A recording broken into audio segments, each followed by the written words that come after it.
In our last video, we prepared the canvas and applied the primer. Now it's dry, it's time for the next step.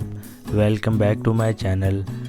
I will already stand the canvas in front of me and sand all the bumpy areas in the canvas to make it smooth the surface of the canvas. If you would like to see the detailing and sanding process, I have a separate video on that. Be sure to check it out. I will upload later. So now I am applying a thin layer of burnt sienna as the background that helps setting the tones for the painting and give it a deep and beautiful warmth theme. So next I start blocking the canvas. This means I am painting the background and filling in the main areas of the composition. Blocking helps establishing the structure before adding details.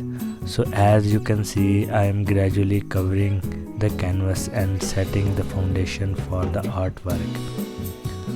So stay tuned as we will bring the painting to the life.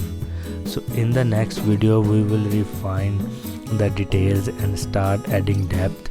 If you enjoy the process, don't forget to like, comment and subscribe for more painting tutorials, because I will go to the next step, and this is called the detailing step. So after creating the theme, the beautiful background of the painting in the light colors, we will use in the next video in this painting the dark colors to make the front of the painting, and you will see the lots of objects remaining in this painting.